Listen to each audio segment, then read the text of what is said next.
بندے جب اس کے سامنے ہاتھ پھیلا کے دعا مانگتے ہیں، اللہ فرماتا ہے مجھے شرم آتی ہے ان کے اٹھے ہوئے ہاتھ خالی کیسے موڑ دوں۔ جب انہوں نے مجھ سے مانگا ہے میں نے بھی نہ دیا تو کس در پہ جائیں گے؟ تو پھر جب مجھ سے مانگا ہے تو میں کیوں نہیں دوں گا، ان کی جھولیاں کیوں نہیں بھروں گا؟ وہ تو کہتا ہے مجھ سے مانگو۔ اللہ اکبر۔ دنیا داروں سے مانگے تو ناراض ہوتے ہیں، اللہ سے نہ مانگے تو ناراض ہوتے ہیں۔ وہ کہتا ہے سوالی بن کے میری چوکھٹ پہ، اور مجھے اچھا لگتا ہے کہ تم مجھ سے مانگو اور تم جھولیاں پھیلاؤ، اور نہ میں صرف تمہاری ضرورت کو پورا کروں گا بلکہ اپنی جناب سے تمہیں مزید رحمتوں سے بھی نوازوں گا۔ تمہارے اٹھے ہوئے ہاتھوں کی میں لاج رکھوں گا، تم طلب تو کر کے دیکھو۔ لازمی نہیں ہے کہ تمہیں مانگنے کا بڑا سلیقہ آتا ہو میں پھر دوں گا، شکستہ اور ٹوٹے پھوٹے لفظوں سے مانگو پھر بھی جھولی بھر دوں گا۔ وہ کریم ہے، اس سے مانگو تو صحیح، ہاتھ تو پھیلاؤ۔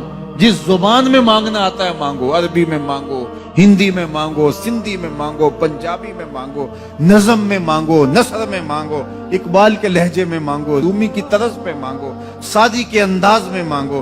نہیں مانگنا آتا خالی ہاتھ پھیلا دو، وہ بند لبوں کی بولیاں بھی سنتا ہے۔ آؤ تو صحیح اس کی چوکھٹ پہ، جھولی تو پھیلاؤ۔ زلیخا بت کے آگے ہاتھ جوڑے کھڑی تھی، کیا کہہ رہی تھی؟ یا صنمی یا صنمی، اے میرے بت مجھے بچھڑا ہوا یوسف ملا دے۔ اس کا اعتقاد تھا کہ یہ مجھے دیتا ہے، اور وہ ہاتھ جوڑے کھڑی تھی، لیکن وہ پتھر کا مادو بلا اس کی کیسے فریاد سنتا۔ لیکن وہ روزانہ کھڑی ہو جاتی تھی، دعائیں مانگتی تھی، یا صنمی اے میرے بت مجھے بچھڑا ہوا یوسف ملا دے۔ زندگی گزرتی گئی، لیل و نہار کروٹیں کھاتے گئے، عمر ڈھلنے لگی، چہرے پہ جھریاں ابھرنے لگی۔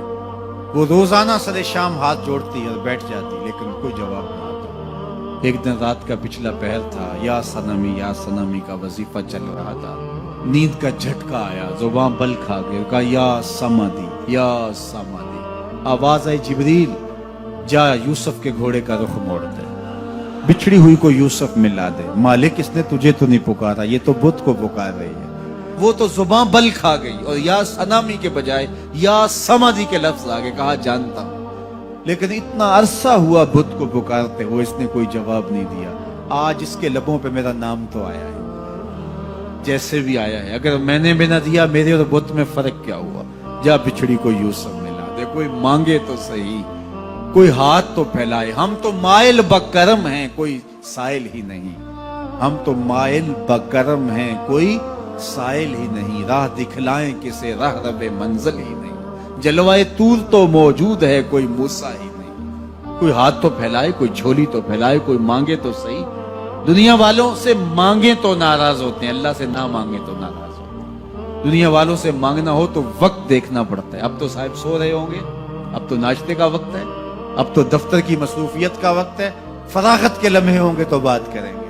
تو کسی دنیا دار سے بات کرنا ہوتا ہے تو وقت دیکھنا پڑتا ہے، لیکن رب سے جب مرضی بات کرو در رحمت کھلا ہوا پاؤ گے۔ لا تاخذہ سنۃ ولا نوم، نیند کیا اسے اونگ بھی نہیں آتی۔ جب بھی مانگو گے دستے کرم کشادہ پاؤ گے۔ جب بندے اس کے سامنے ہاتھ پھیلا کے مانگتے ہیں، اللہ فرماتا ہے مجھے شرم آتی ہے ان کے اٹھے ہوئے ہاتھ خالی کیسے موڑ دوں۔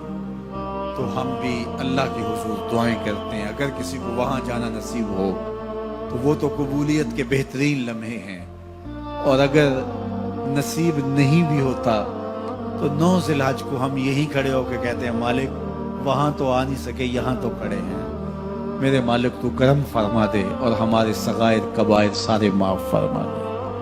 تو 9 ذی الحج کا روزہ بھی رکھا جائے اور اللہ کے حضور دعائیں بھی مانگی جائیں۔ آپ جہاں بھی ہوں گے قبولیت ہوگی، اور اللہ قبولیت کو مزید 4 چاند لگانے کے لیے کسی دن اپنی چوکھٹ پہ بلا بھی لے گا۔ وہ کیا کسی نے کہا تھا کہ کام آخر جذبہ بے اختیار آ ہی گیا، کام آخر جذبہ بے اختیار آ ہی گیا، دل کچھ اس صورت سے تڑپا ان کو پیار آ ہی گیا۔ تو ایک دن اللہ ہمیں اس سعادت کے لیے اپنی چوکھٹ پہ بھی بلائے گا۔ اللہ آپ سب کو بار بار حج بیت اللہ کی سعادت نصیب